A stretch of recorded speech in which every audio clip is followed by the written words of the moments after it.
Welcome to another episode of the Foreign Tigers podcast. We had a conversation with two guests who have created something very special here in Korea. Eric and I know what it means to start over in a new country. But let's imagine that it's not just your first time, it's your second, maybe your third, fourth, maybe even fifth time starting afresh in a new country.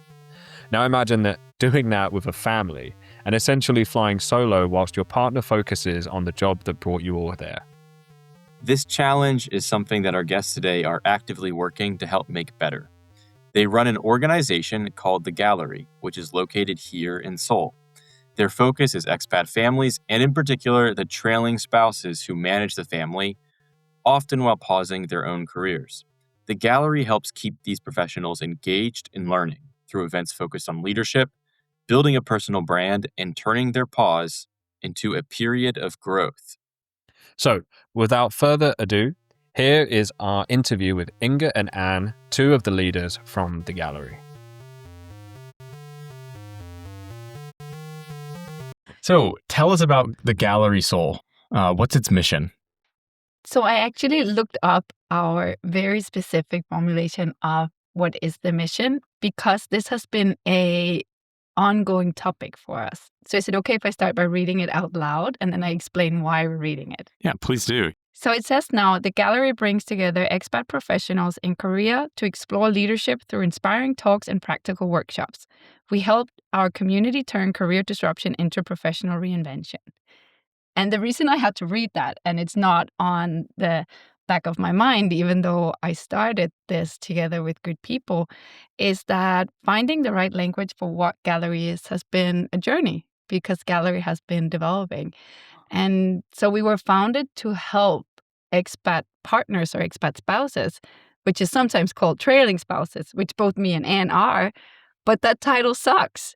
And it took us a while to kind of lose it and get rid of it. And so we have been in a process of updating all of our communication to find labels and language for the weird position that we're in when you follow someone else's career around the world and how to develop your own career doing that. And so now we call ourselves expat professionals and trying to find opportunity in a career path that is less linear.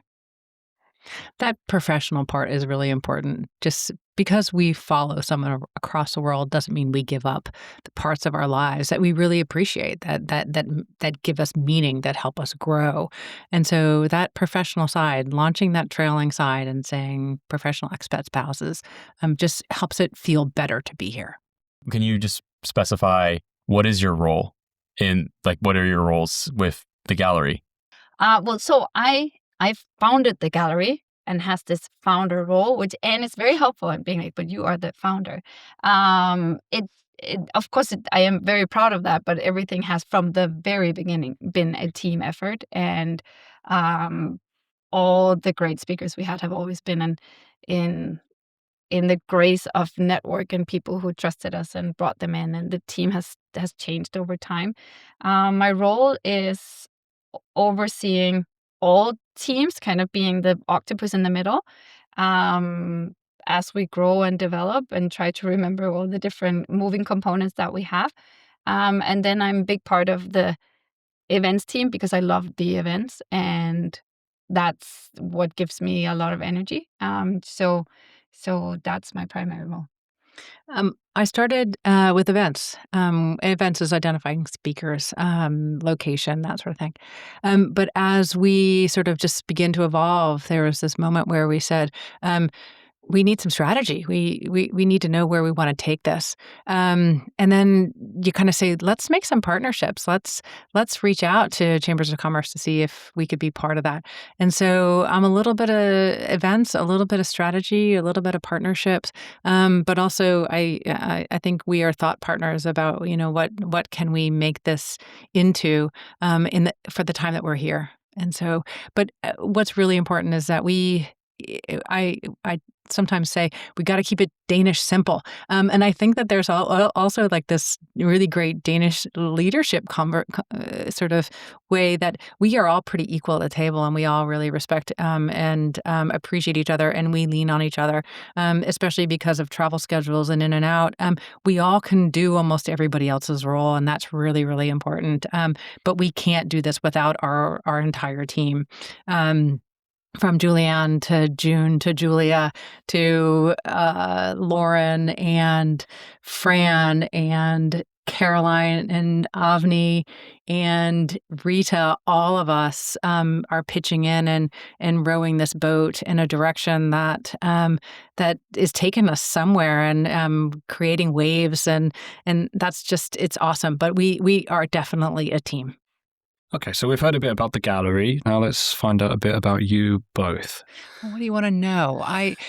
This is my second expat posting, so I've done this before. I come here without children. Children are a great avenue into connecting with other parents, other people your age, Korean society. But I didn't come with my children. So I have to go out and I have to try to do this by myself and to make connection and to make this place feel like home to me. And so, I've had a career, I've had my children, but now is a chance for me to come here and reinvent something that I want to be here in Seoul. Inga, how about you? I come here with child, and that is a good gateway to meet people and the social part of it. It's my first posting. We've been here for 4 years in Korea. Obviously loving it. Otherwise, we wouldn't stay 4 years. I think the title of all expat families it was supposed to be 2 years, and then eventually it's 20, us included. But we do love it here, and we love the lifestyle here.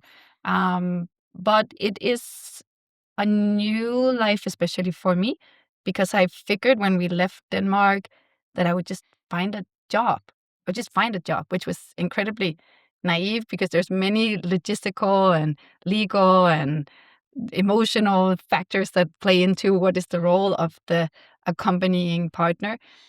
So I kind of had to figure out what to do instead, because I've worked since I was 13. And so coming here, not having a workplace and not being part of a traditional workplace was a first ever, and incredibly challenging towards my own identity and who am I. So being here has been and is an ongoing journey on figuring out what is my value when work life becomes more project based. But we are here because of my husband's job.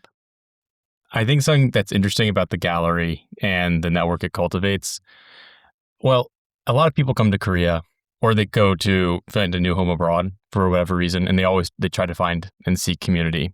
And when they seek community, often, if it's Korea related, it could be like the stuff that I find. It's like writing or your interests, your hobbies, like maybe like language exchange or, hiking, these kinds of things.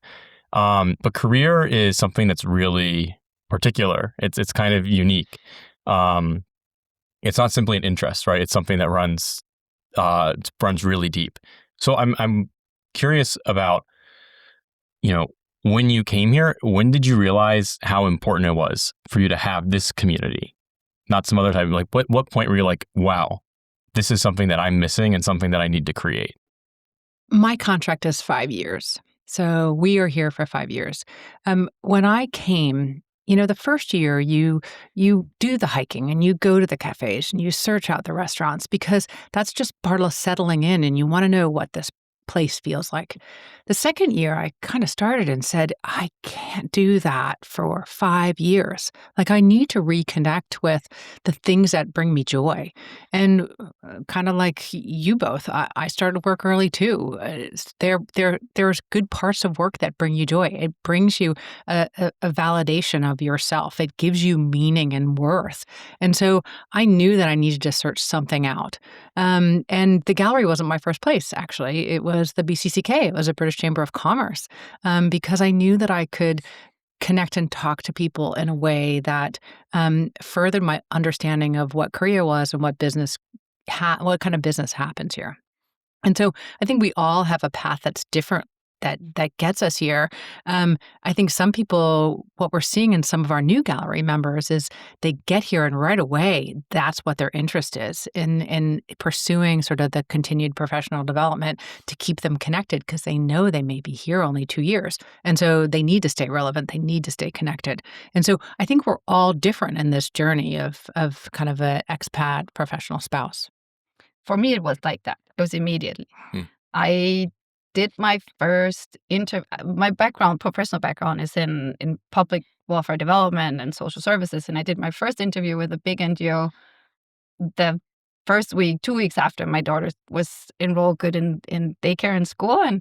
And then he was very sweet because I don't speak Korean. So he was like, yes, we're going to send you to Africa in our global department. I was like, no, I just moved to Korea. I'm not supposed to be in Africa. And I have a 3-year-old, by the way, who I'm kind of sole responsible for because that's part of the deal, right? That the company pays for all of us to be here. And then my husband works a lot and I kind of have her.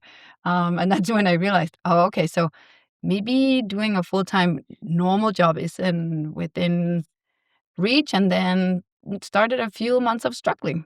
So very fast for me, it became clear that a huge part of my identity and my idea of self-worth is connected to the fact of solving problems on a daily basis. So when I didn't solve problems for anyone, I started doubting everything. I had to call home to Denmark to some of my old colleagues and be like, can you just tell me that I actually mattered in Denmark or did stuff in Denmark? Because at this point, I'm starting to doubt whether I might even have a job again or if it worked. And of course, this is ridiculous, but you have these. And to this day, I can wake up and have bad days where I panic again and figure, I might never get a real job again. And what is this? And is it all just a hobby? And are we playing? Or what is the value of this? But in the beginning, it was definitely difficult. And part of why Gallery was founded because that void I was feeling, I needed people to talk to about it. And I didn't found it myself. I did it together with very cool Rosalind, who's now back in Denmark, even though she's not Danish. She's just Danish married. She's Haitian French, an awesomely cool woman. But it was never, we didn't have a plan. Like we had a plan. I know how to do events from home. I know how to do networking from home. So that's by trade. I knew this is something I can do fairly easy and natural. And then there is an organization in Denmark called Inspired Beyond Babies, which in Denmark, we have very generous maternity leave. So you're away from work almost a year. And of course, it's cute and nice, but babies are less of good conversation partners. So they started this cool organization where you can go to inspirational talks with your baby, and that's accepted.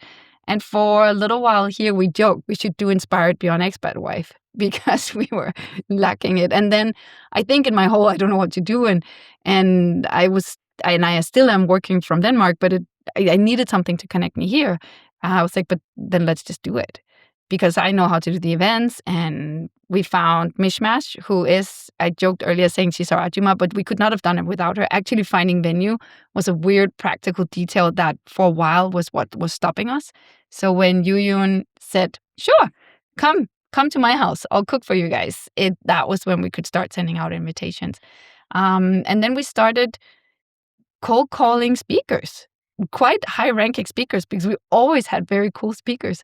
And they said yes. And to this day, I don't understand why they said yes, because I could only say I anticipate maybe 15 people of global citizenship will come. And then they're like, fun, let's see what happens. So we did it. And then it developed from there. And it can grow bigger yet, and it can stay as it is, as a volunteer project.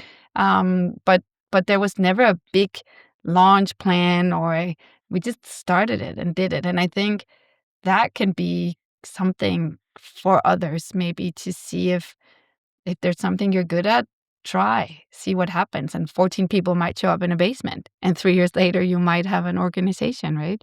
And maybe you didn't. I think if Gallery had stopped after a year and it had ended up being a speaker series of 8, that would also be cool. Because then maybe something else had happened. One of us had gotten a job or had to go back home or whatever. And then it might have ended. But then those 8 speaker series would still have been good. And you would still be best friends with those 14 women in the basement because they were only women. There was no men in the initial cohort, but still. So I think that's an important part of it, because now it looks like it's big, and it is now, but it wasn't to begin with. To begin with, we had 3 speakers and a host, and then we put it out there in all the mommy chats, and people came. She alluded to sort of the founder story. That's really important. Inger is the 3rd founder I have worked with. And what the community has done under her guidance is exceptional. And the expat community is very transient. We will all leave. And so we're doing our best in this period of time to grow where we want to grow, but also to codify what makes the gallery great and what makes it unique, so that in 5 years, it is still here and it is still something that people care about and draws curiosity and draws great speakers and enables people to get out of that spectator role. And so we're really proud of Inger and the starting founders because of what they did. That is just continuing to serve the needs of people here. Okay, so let's talk some hard numbers. Since launching the gallery, how many events have you hosted, and roughly how many people have taken part? And if you have a general idea of who takes part? Yes. We know in rough numbers, in the beginning, we didn't do as much data. We did not have our website. People registered more on a more simple basis. But we do know by now it's on the good side of 1,200 people who participated since we launched 3 years ago. Not unique people. A lot of them are repeated participants. But just in 2025, we had 20 events. So across the 3 years, around 50 events, I would say. And alone in 2025, about 550 people participated. So it's a growing community, and we're very proud and happy that this many people will join. We love to say that it's a truly global community, because it is. We have, I think, all continents represented in the room. Of course, we have an overweight of Asian and American and Europeans, but everyone is there, which is very cool, and it's part of what makes the work very inspirational. That it is an actual global room of leadership experience, which makes everything have an extra dimension when you talk about organizational development and leadership styles and all these things. I think the word is getting out about the gallery. We started at Mishmash, or the first place that hosted us was Mishmash, which is She's a our restaurant. Ajahn. Yeah, it's a restaurant, and we were in the basement of her restaurant, and which is a gallery space actually, and it seats 35, 38 people. Any overflow has to have to sit on the steps. And we've gotten to the point where we need larger spaces because we are getting more interesting speakers. We are having bigger sort of numbers RSVP and larger waiting lists. And so we feel like, the fact that we've welcomed about 550 people this year, that we have room to grow. But at the same time, we want to keep this intimate, and we want to really connect with people who are struggling with their professional identity, and also want to network with each other and get to know sort of what the talented in the room is. So, of course, like the gallery caters to expat spouses. That's the majority, right, of the people who attend. Do you find that there's a typical expat spouse? That's a good question. I think there's several typical expat spouses. But I think for us, we have a typical profile who is, the majority is in their late 30s, 40s, who have kids who are no longer toddlers, but a little older, which gives you a little more free time. But we have outliers in both ends. And joint for everyone is that they used to work or is still working in different capacities and are curious to see how they can continue to develop their career. And I think for a lot of them, myself included, at least to a certain extent, having these, if you want to call them pauses or chances to reflect, is that you also maybe want to pivot a little. It does make you reflect on, once you step outside the working field in a classic sense, it makes you reflect on what is it I actually want to do when I get back in. In many ways, very similar to just graduating, where you feel like the choice I make is going to be huge. Like it will determine my entire future. And I sometimes I feel the same sensation being an expat spouse because you stepped out. And so what is it I want to do? Does it give me joy? Does it spark joy or inspiration? Or do I need more purpose? Or do I need more travel time? So I think it's definitely professional people who are very driven, but also people who are trying to find out what is the next decade going to look like for me. And in that way, in similar positions. So the gallery is not a membership organization, right? It's people join when there are topics that interest them. So obviously you've mentioned a couple of times the fact that people are parents of younger children and they might be active in some capacity in their professional life. So people are actively making the time to come to gallery events. So I just wondered, what are the most popular topics that you've seen so far? Oh, but it's so difficult because I think the crowd changes. We have our what we would call gallery OGs who comes to all events, no matter what the topic is. They consider it their professional network, their professional inspiration. So they go no matter the topic. They just join each and every one of them. And then sometimes they would give us feedback saying this one was on point, and other times like less for me, but good seeing people because the conversation is always good in the room.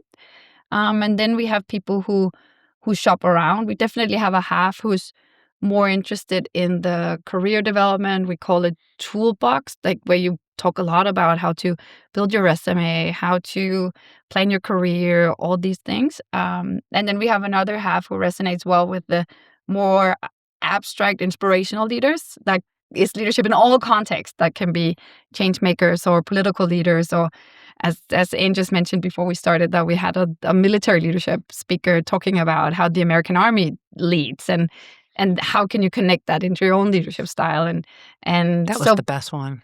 Yeah, that was surprisingly popular. And Colonel Way is incredibly inspirational, and it was interesting to see how I think a lot of us was surprised about how military leadership resonates quite well with how basic leadership textbooks would be. And he is a very good embodiment of that. So I think the topics vary, and then the participants vary. And this is very much why we're not a membership organization, but we molded it more in how would a consultancy leadership network do? How would you sell each event based on who is the different professionals? So you can opt in and out depending on what's interesting for you. We did a roundtable at Korea University with Professor Betty Chung, who's a great supporter of ours, about global MBAs. And all of a sudden, 3 people came we haven't seen in 2.5 years, because they were looking to see maybe I should do a global MBA. And so it was clear they were still following the profiles, but for a while, the more abstract was not for them. But then when we presented an opportunity to learn this specific topic, they reappeared. And that was cool to see that it works in that way as well. Because you have had some really diverse events. You mentioned the military speaker, and the last event, Eric, you attended this one. It was right, Professor John on building social media presence. Yeah. And she's a professor at EY University, so very diverse. Very. The speaker expat crowd series. is really different, and we're all really diverse, and the things that we need at a given moment kind of sparks your interests. You know, you may be coming back, like the MBA talk was after the summer holiday. So expats have gone home and they've seen what's happening at home and they missed that work, or they see their friends succeeding.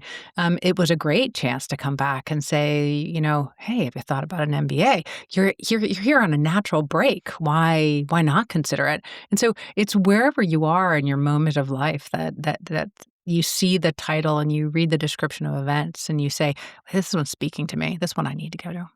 And then I think, to be honest, in a leadership nerdy kind of way, I think it is very important that your leadership inspiration comes from a variety of fields. And in a perfect world, in a corporate setting or an NGO setting or a public setting, wherever you are, you should actually try and learn from leadership disciplines across We have we had an Irish nun who funded a huge NGO here, right? And then a military speaker, and then a political speaker, and then we have Lewis talking about corporate strategy. And in that way, it's a luxury as an expat partner that you have the time and there's no boss telling you, but how is this relevant to your work, because here you can actually engage in this variety of leadership. And now, 3 years in, those of us who've been lucky, of course, not many have been here for all 3 years because it's a fluent community, but it's a quite cool leadership educational journey as well, because you get to learn from very high level, very inspirational people from all disciplines. But then you still start to see there are similarities across, and you can start embodying them or trying to, at least on your own leadership profile and how you want to develop that. So in that way, that is a luxury that you can get to choose from this huge variety of people whose only common trait is that we find them inspirational in what they do. Right. And I was lucky enough to come to one of the gallery's events. And I have to say, I noticed that immediately. And I was really struck by the quality of the speaker and just I don't want to say like lecture is the right word, the presentation and what I was learning from it. And I was also really just so impressed by the people I met there. It was really inspiring, and I felt like motivated afterwards, just reading these really very, what's the right word? Confident and people, such a great experiences, like life experiences, not just the speaker, but pretty much everyone there. It was I felt so recharged afterwards. And I also noticed something that was interesting is I was the only guy there. So, we loved it. We loved yes, having you okay. there. Yeah, and we're glad actually both of you have come to events. We love it when men are here at our events. We hope and wish more men would come. The unfortunate reality is in sort of the job market, the people who get jobs here are generally men in the couple, and so it does feel like it is. It is can be predominantly female a lot of the time, but we would love the diversity of opinion in the room because that's important for all of us. Yeah. It is a goal, a diversity goal. Yeah.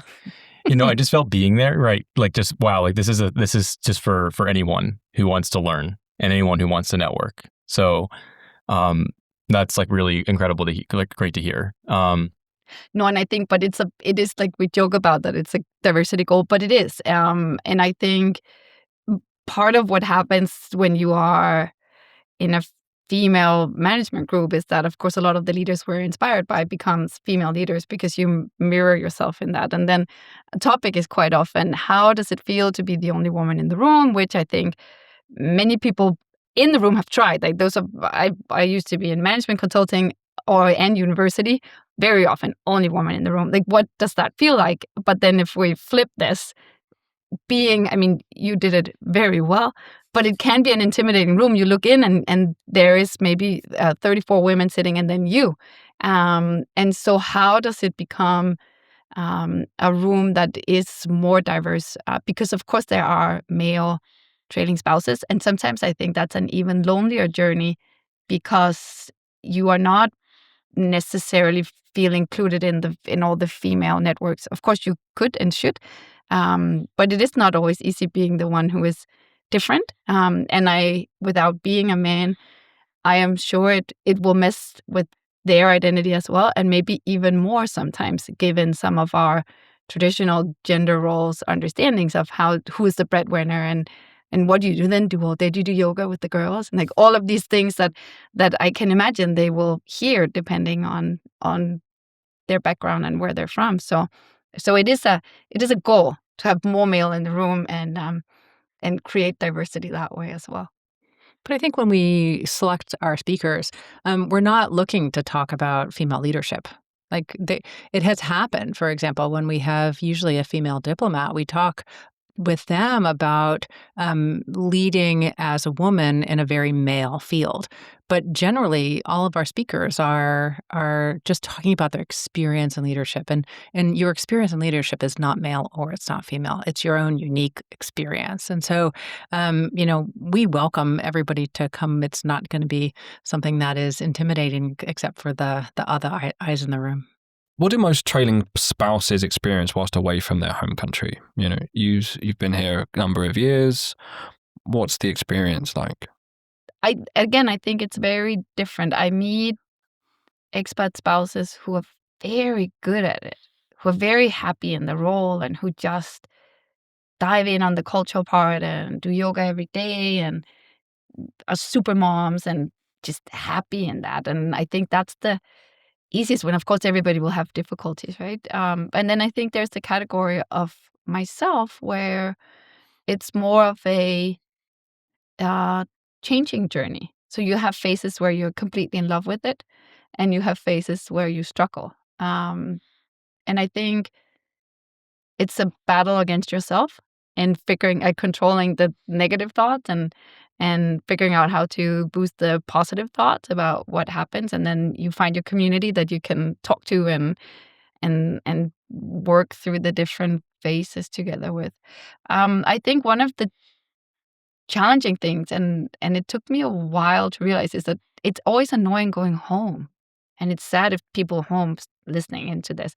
But I think most people hate it when you go back and then people ask you, oh, so how do you manage time?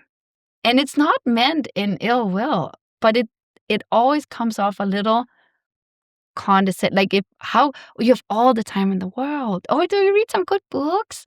And you're like, no, I actually run this leadership network that hosts ambassadors and CEOs and change makers and huge speakers that fly in from the States. And then we also do whatever we do of consultancy jobs and stuff like that. But before you start explaining what all these weird projects are, it becomes lengthy. And then it almost becomes as if you're making the excuses of, but I do have stuff to do. I am actually very cool. And then you don't really want to do it. And then at least for me, I end up saying, yeah, I have some projects. And then I kind of feed into the story of these expat partners, not really that it becomes hobby-like, right?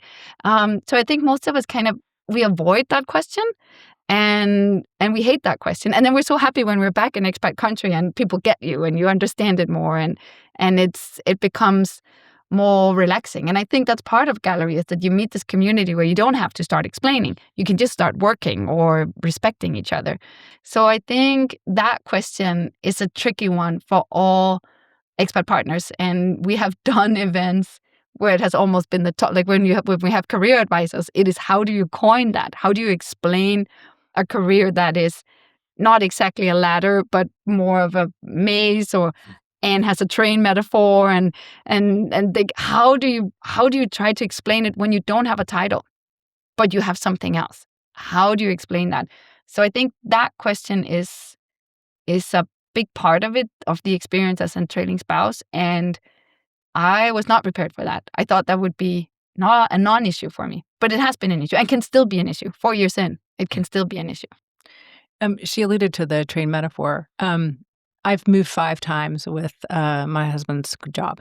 And so the train metaphor is I'm riding along on the train and it stops and I get off at the stop and I figure out what's going on at that stop and I shop around and I figure out what I can learn at that stop, and all of a sudden the whistle blows and I'm back on that train and I ride it a little bit further and it stops and I get out and I have another experience, and it's a whole different experience, and I gather what I can, I learn what I think I need, and I get back on that train and I go again. And so the train just keeps going. And I said the metaphor in a room of educators, and they said, where's the train going? I have no idea where this train is going, but I know that I'm collecting skills all along the way.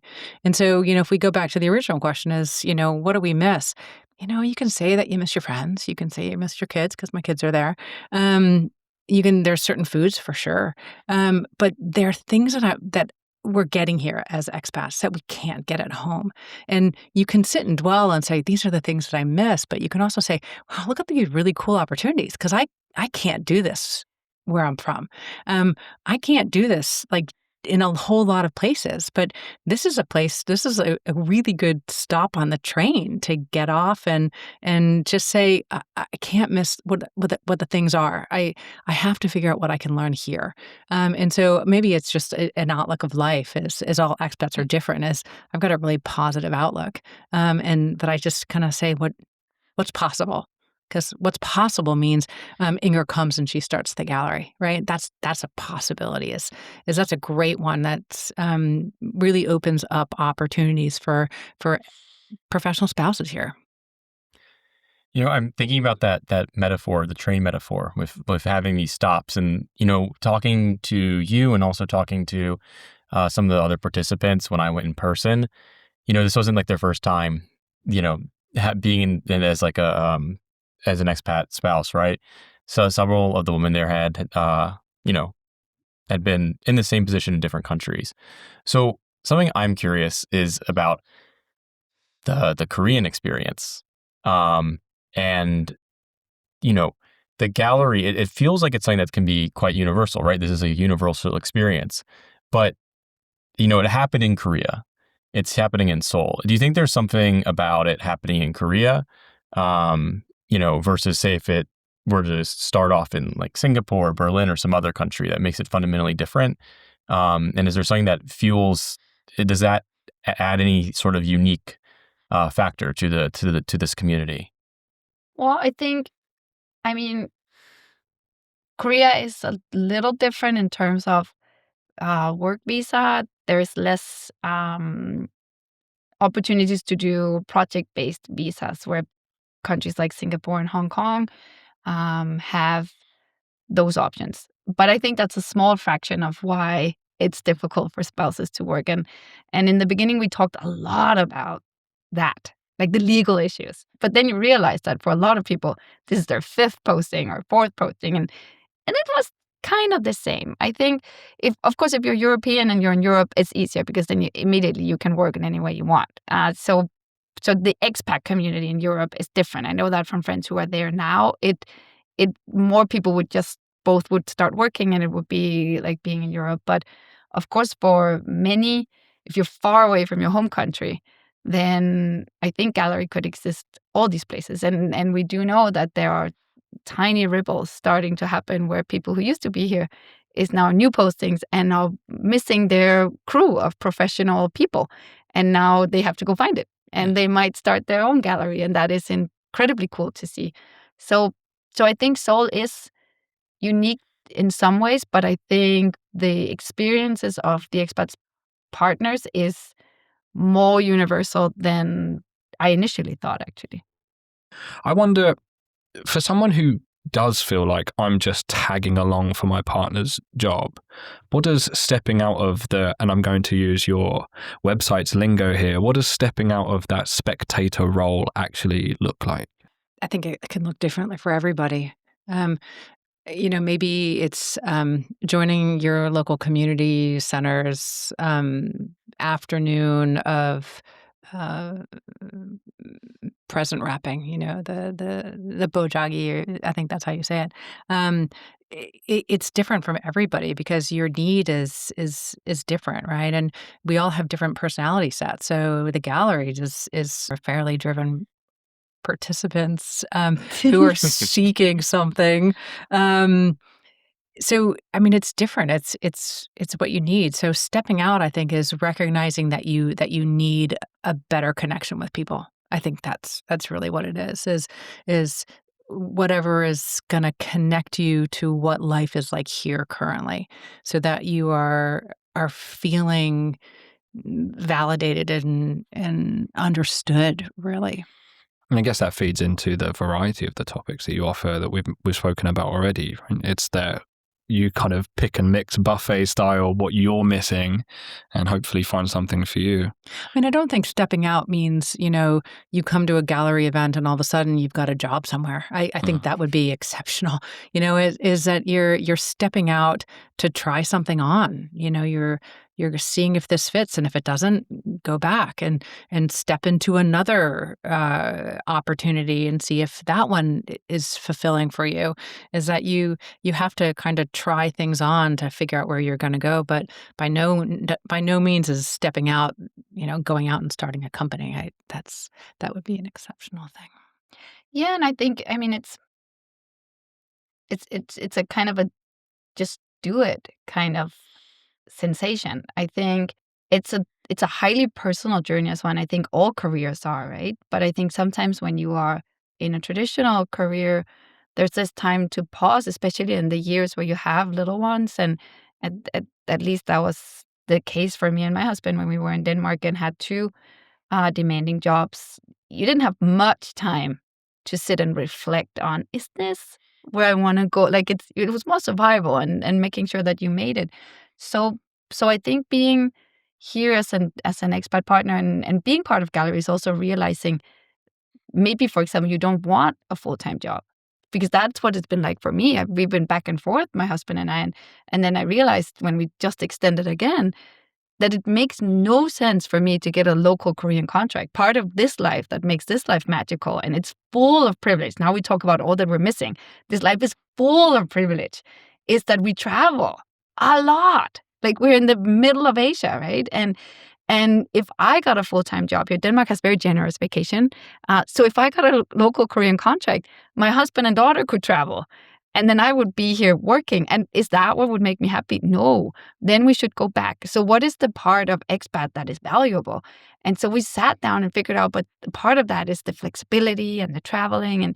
And so to do that, I work project-based. And having that recognition makes you settle more. And it's okay. Okay, so we do the projects. And some of them are paid. Some of them are volunteer. And it's fine. And this is purposefully for me. And I think an exercise that helped me a lot was, and I was in Cambodia actually when we had to make the decision of we want to continue, which was cleverly done by my husband's company because it was nice, right? We were sitting there and I was thinking, what would my 80-year-old self say to me? And if my 80-year-old self would look at me and say, okay, my 41-year-old went home to Denmark to get a normal job, because then she could be 30 years on the job market instead of 25. My 80-year-old self would say, are you stupid? Stay. Do 10 years, do 2 years, do 5 years, travel, experience Cambodia and see monkeys in Borneo and have family time and enjoy this. Meet people from all over the world. Because on the good days, I pinch myself of the clever people we get to be around, both in the group planning the gallery, but also at gallery events. We say Happy Gallery Day because our old colleague Leslie invented it, because it is so cool. People come with UN experience and board experience and university experience and finance experience, and they share their knowledge. And I don't think I've ever been in a workplace where I get to hang with this diversity of people. So it's also realized stepping out is also figuring out what is it I actually want to do? And sometimes you can feel stuck in the lack of traditional options, but then coming to gallery hopefully can do what it has done for me, and I know for others, is finding your way and being happy in that. Yeah, no, it's so interesting to hear you talk about it because, when you started the gallery and we were in the beginning of this conversation, you're talking about how there's this really, there's a real like void to fill. There's this like yearning for this part of your life that was so central to it. And now it's suddenly just, kind of, it's disappeared. Right. But hearing you talk about the gallery, it seems like you found something incredibly fulfilling. It's different, but it sounds like you found something that has made the time and made this experience, like, being out here worthwhile and meaningful. So I'm curious about the people who have joined your community. Have you found, like, who have you met, or do you have any like stories, I guess success stories of people who've come to your community and turn their pause into an asset, or kind of found something new and worthwhile out of their time as an expat spouse? Well, it depends on how I don't think if we're looking for classic, it's like you came to, like Anne said, you came to gallery and you found a job, or like you founded an NGO, then not necessarily, or I don't know, because we don't follow them in that sense. I think for many, I think the community has given them the network that they were missing. I think a positive example for me, but this is not because of Gallery, but this is why Gallery is cool, is that this woman comes to Seoul who used to work for an NGO in the Netherlands called Moral Ambition. And they have this concept where you can do, it's called like these circles, where if you want to pivot your career into something more purposeful, that's the whole point of the founder's idea. And she's like, I want to do circles here in Seoul and for myself. And I want to invite 10 people to join me on this journey. So they're in that process right now.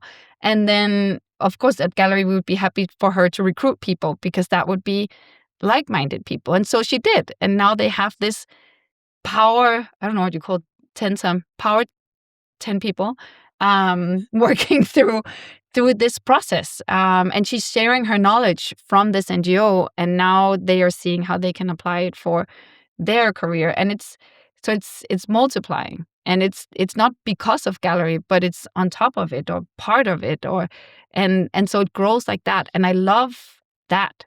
Then it becomes even more meaningful that it starts attracting these people and these skills. And then people get to connect with these skills, because otherwise it can be difficult to find each other. These 10 people who were not necessarily connected before by kids or coffee or sports, but professionally they're connected because it makes sense for them to do this on their own. So for me, that is a success example. But of course, it's not someone who then founded a huge company. And I mean, maybe that's to come. Maybe one day. Last spring, we did a toolkit session on boards and understanding nonprofit boards. And we ran about 24 people through that sort of 1 hour session. And coming out of it, I understood who was interested in boards. And so coming across my email, there was a startup nonprofit here in Seoul looking for board members. And I sent it to all 24 and said, all of you should do this. And one of those people applied and is on the board. And so that's an interesting success story. Now, she is incredibly talented. She, in her own right, would have found a board one day, but here is a connection that, I see the possibility, and I know who's interested, and let's get this Gallery member a really good opportunity that sets her up for future success and future board positions. And so that's another great example of something you've come to something, you get inspired to try something. Maybe it's you stop being the spectator and you step out and you say, I've got the confidence that I'm going to try to do this. That's a measure of success. It may not ever be starting a business, but let's root on the people who do. Okay, so we've heard some really good stories from you, but succinctly, in the next 5 years, what will someone say about the Gallery's impact on the expat professionals in Korea?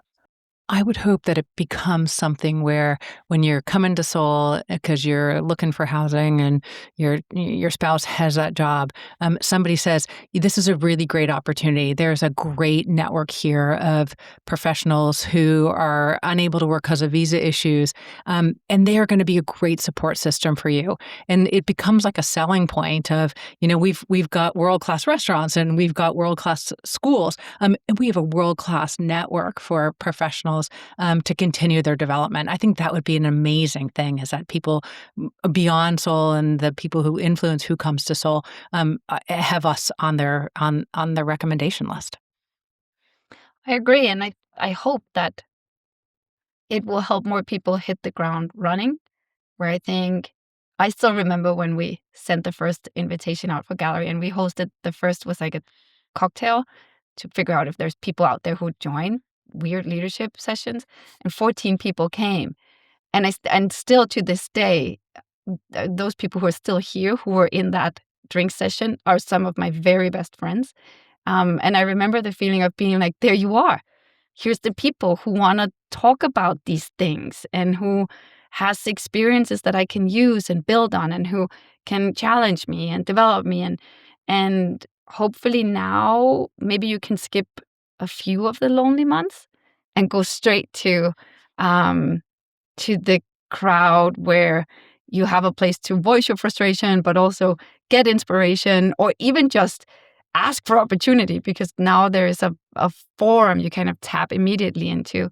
So you avoid, hopefully, for some of the more lonely months and go straight to the fun months. And if we can succeed with that, then it's cool. So for the person who's listening, who feels that their career is stalled out because of a move, what's the first small practical step you'd want them to take after hearing this conversation?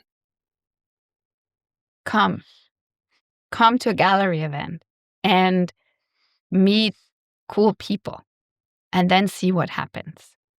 Yeah, I believe that if you show up at anything, you're going to learn something. Just show up at something. I mean, I think we'd love for them to show up at a gallery event, but show up to something, because you will learn. You'll learn about yourself. You'll learn from somebody in the room. It'll open up another opportunity. And so when you get here, just show up. Well, firstly, we'd like to thank Inger and Anne again for making the time and sharing the story of the gallery with us.